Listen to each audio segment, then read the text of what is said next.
ಗುರುಗಳೇ, ಸಂಸ್ಕಾರ ಎಂದರೇನು? ಉತ್ತಮ ಪ್ರಶ್ನೆ. ಸಂಸ್ಕಾರ ಎಂದರೆ ಸಂಸ್ಕೃತಿವಂತರು ಎನ್ನುತ್ತೇವೆ. ಯಾರು ಸಂಸ್ಕೃತಿವಂತರು? ಯಾರು ಸಂಸ್ಕಾರವನ್ನು ರೂಢಿಸಿಕೊಳ್ಳುತ್ತಾರೆ ಅವರು ಸಂಸ್ಕೃತಿವಂತರು ಎಂದರೆ ಉತ್ತಮವಾಗಿ ಮಾಡಲ್ಪಟ್ಟಿದ್ದು ಎನ್ನುವುದು ಅರ್ಥ. ನಮ್ಮ ಬದುಕಿಗೆ ಯಾವುದೆಲ್ಲ ಉತ್ತಮವೋ ಆ ವಿಚಾರವನ್ನು ಅಳವಡಿಸಿಕೊಳ್ಳಬೇಕಾದ ಕ್ರಮವೇ ಸಂಸ್ಕಾರ. ಯಾರು ಅಂತಹ ಸಂಸ್ಕಾರವನ್ನು ಪಡೆದಿರುತ್ತಾರೆ ಅವರೇ ಸಂಸ್ಕಾರವಂತರು. ಇದರಲ್ಲಿ 16 ಘಟಕಗಳಿವೆ.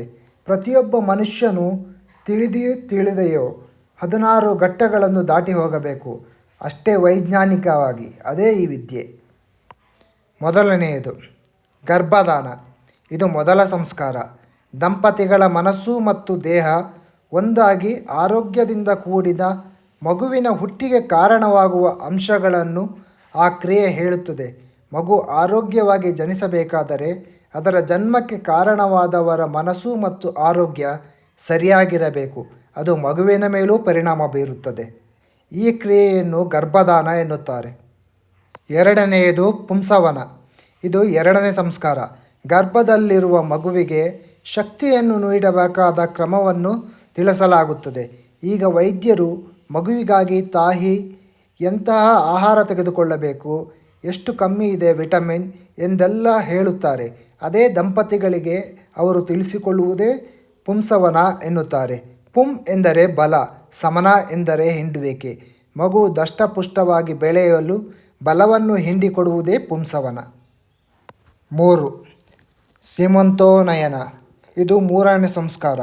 ತಾಯಿ ಮನಸ್ಸಿನಲ್ಲಿ ಉತ್ಪತ್ತಿಯಾಗುವ ಒಳ್ಳೆಯ ಹಾಗೂ ಕೆಟ್ಟ ಪರಿಣಾಮಗಳು ತಾಯಿ ಗರ್ಭದಲ್ಲಿದ್ದಾಗಲೇ ಮಗುವಿನ ಮೇಲೆ ಆಗುತ್ತದೆ. ಅದುವೇ ಸೀಮಂತ. 4.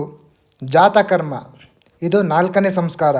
ಹೆರಿಗೆಯಾಗುವ ಮೊದಲು ಮಗುವಿನ ಬಗ್ಗೆ ತಾಯಿ ಏನೆಲ್ಲ ಕೇರ್ ತೆಗೆದುಕೊಳ್ಳಬೇಕು ಎನ್ನುವುದನ್ನು ವಿವರಿಸುವ ಕ್ರಮ.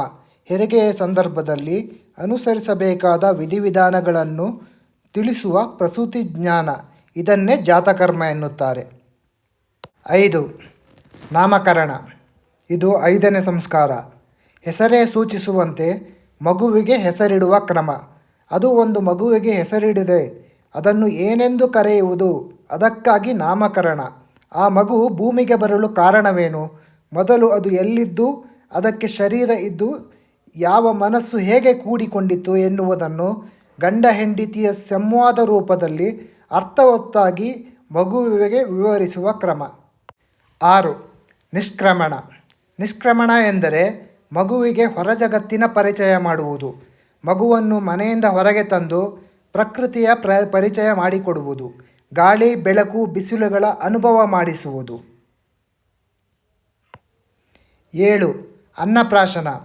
ಅನ್ನಪ್ರಾಶನ ಎಂದರೆ ಅಷ್ಟು ದಿನ ಹಾಲು ಕುಡಿಯುತ್ತಿದ್ದ ಮಗುವಿಗೆ ಅನ್ನವನ್ನು ತಿನ್ನಿಸುವ ಒಂದು ಪ್ರಕ್ರಿಯೆಯನ್ನು ಅನ್ನಪ್ರಾಶನ ಎಂದು ಕರೆಯುತ್ತಾರೆ. 8. ಚೂಡಾಕರ್ಮ.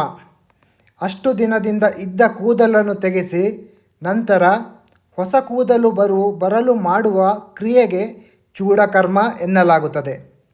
9. ಕರ್ಣವೇದ. ಕಿವಿ ಚುಚ್ಚುವುದು. ಆದ್ದರಿಂದ ಮಾನಸಿಕ ರೋಗ ಬರುವುದಿಲ್ಲ ಎನ್ನುತ್ತಾರೆ. ಇದಕ್ಕೆ ಕರ್ಣವೇದ ಎನ್ನಲಾಗುತ್ತದೆ. 10. 11. ಉಪನಯನ ವಿದ್ಯಾರಂಭ. ಬದುಕಿನಲ್ಲಿ ಅಕ್ಷರ ಜ್ಞಾನ, ವಿದ್ಯೆ ಅತಿ ಮುಖ್ಯವಾದದ್ದು. ವಿದ್ಯೆ ಕಲಿಯಲು ಮಕ್ಕಳನ್ನು ಗುರುಗಳ ಬಳಿಗೆ ಕಳಿಸುವುದು. ಈಗ ಶಾಲೆಗೆ ಕಳಿಸುತ್ತಿದ್ದೇವೆ ಅಷ್ಟೇ. ಚಕ್ರಪ್ರಿಯರಲ್ಲಿ ಹಾಗೆ ಅನುಕೂಲಕರವಾದ ದಿನ ಓದಲು ಕಳಿಸುವಾಗ 4 ಬುದ್ಧಿಮಾತು ಹೇಳಿ ಕಳಿಸುವುದನ್ನು ಹಿಂದೆ ಕ್ರಮವಾಗಿ ಮಾಡುತ್ತಿದ್ದರು. ಈಗಲೂ ಮಾಡುತ್ತಾರೆ. ಆದರೆ ಶಾಲೆಗೆ ಕಳಿಸಿದ ಮೇಲೆ ಅದಕ್ಕೆ ಹೆಣ್ಣು ಗಂಡು ಎಂಬ, ಆ ಜಾತಿ ಈ ಜಾತಿ ಎಂಬ ಭೇದ ಭಾವ ಇರುವುದಿಲ್ಲ. ಆದರೆ ವಿದ್ಯೆ ಕಲಿಯುವುದು ಬದುಕಿಗೆ ಅತಿ ಮುಖ್ಯವಾಗುತ್ತದೆ. ಹಣ ಮಾಡುವ ವೃತ್ತಿಗೆ ಅದು ಸಂಬಂಧಪಟ್ಟಿದ್ದಲ್ಲ. ವಿದ್ಯೆಗಳ ಕೊರತೆ, ಜ್ಞಾನ ಇನ್ನೂ ಅನೇಕ ತರಹ ಇದೆ ಎಂಬುದು ಈಗ ನಮಗೆ ತಿಳಿದು ಬರುತ್ತಿದೆ. 12. ಸಮವರ್ತನ. ವಿದ್ಯೆ ಕಲಿತ ಮೇಲೆ ಪದವಿ ಪ್ರದಾನ ಮಾಡುವಂತೆ ಆಗಲು ವಿದ್ಯಾರ್ಥಿನಿಯರ ಗುಣನಡತೆ ಸ್ವಭಾವಗಳಿಂದ ಯಾವ ಕೆಲಸಕ್ಕೆ ಸೂಕ್ತ ಎಂದು ಆರಿಸಿ ತಿಳಿಸಿಕೊಡುವ ಕ್ರಮ. ಈಗಿನ ಕಾಲೇಜಿನಲ್ಲಿ ಮಕ್ಕಳಿಗೆ ಇಷ್ಟವಾದ ಕೆಲಸಗಳನ್ನು ಆರಿಸಿಕೊಳ್ಳುವ ಪ್ರಕ್ರಿಯೆ ನಡೆಯುತ್ತದೆ. ಅದೇ ಎಂದು ಅರ್ಥವಾಗುವಂತೆ ಹೇಳಬಹುದು.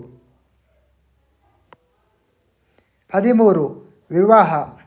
ವಿದ್ಯೆ ಕಲಿತಾದ ಮೇಲೆ ಪ್ರೌಢ ಹೆಣ್ಣು ಗಂಡು ತಾವೇ ಪರಸ್ಪರ ಒಪ್ಪಿಗೆಯಿಂದ ಗೃಹಸ್ಥ ಧರ್ಮ ನಡೆಸಲು, ವಂಶಾಭಿವೃದ್ಧಿ ಮಾಡಲು ಹಿರಿಯರು ಅನುಮತಿ ಕೊಡುವ ಕ್ರಮ ತಪ್ಪಿ ನಡೆಯುತ್ತೇವೆಂದು ಅಗ್ನಿ ಮುಂದೆ ಸಪ್ತಪದಿ ತುಳಿದು ಪ್ರತಿಜ್ಞೆ ಮಾಡುವ ಒಂದು ಪ್ರಕ್ರಿಯೆ. 14. ವಾನಪ್ರಸ್ಥ. ಸಂಸಾರ ಮುಗಿದ ನಂತರ, ಗೃಹಸ್ಥಾಶ್ರಮದ ಕರ್ಮಗಳನ್ನೆಲ್ಲ ಸವೆಸಿದ ನಂತರ ಜ್ಞಾನದೊಡನೆ ಸಮಾಜಕ್ಕೆ ಏನಾದರೂ ಮಾಡುವುದು ವಾನಪ್ರಸ್ಥ ಆಶ್ರಮದ ಕರ್ತವ್ಯ. 15. ಸನ್ಯಾಸ. ಬದುಕಿನ ಎಲ್ಲ ಆಸೆಗಳನ್ನು ಮುಗಿಸಿ ಎಲ್ಲ ಜವಾಬ್ದಾರಿ ವರ್ಗಾಯಿಸುವ ಮನಸ್ಥಿತಿಯೇ ಸನ್ಯಾಸ. 16. ಅಂತ್ಯೇಷ್ಟಿ. ಸತ್ತಾಗ ಪ್ರಕೃತಿ ಮಲಿನವಾಗದಂತೆ ಶವವನ್ನು ಸುಡುವ ಒಂದು ಕ್ರಮ. ಇದನ್ನು ಅಂತ್ಯೇಷ್ಟಿ ಎಂದು ಹೇಳಬಹುದು. ಹೀಗೆ ಪ್ರತಿಯೊಬ್ಬ ಮನುಷ್ಯನು ತನಗೆ ತಿಳಿದು ಅಥವಾ ತಿಳಿಯದೆ ಎಲ್ಲ ಸಂಸ್ಕಾರಗಳನ್ನು ನಿರ್ವಹಿಸುತ್ತಾನೆ. ಅದನ್ನೇ ಹಿರಿಯರು ಸಂಸ್ಕಾರ ಇಲ್ಲವಾ ಎನ್ನುತ್ತಾರೆ. ಹುಟ್ಟಿನಿಂದ ನಮ್ಮನ್ನು ಅದೇ ರೀತಿ ಬೆಳೆಸಿರುತ್ತಾರಲ್ಲವೇ, ಹಾಗೆ ಕಲಿಸಿದ ಸಂಸ್ಕಾರಗಳು ಏನಾದವು ಎಂಬುದು ಅವರ ಪ್ರಶ್ನೆ ಆಗಿರುತ್ತದೆ. ಕಲಿಸಿದ್ದೇನು ಎಂಬುದು ನಮಗೆ ತಿಳಿದಿರಬೇಕಲ್ಲ. ನಾವು ಮಗುವಾಗಿದ್ದಾಗ ಮಾಡಿದ್ದೆ ತಾನೇ ಎಂಬುದು ಅವರಿಗೆ ಮರೆತಿರುತ್ತದೆ. ಇಷ್ಟೇ ಅದರ ಅರ್ಥ.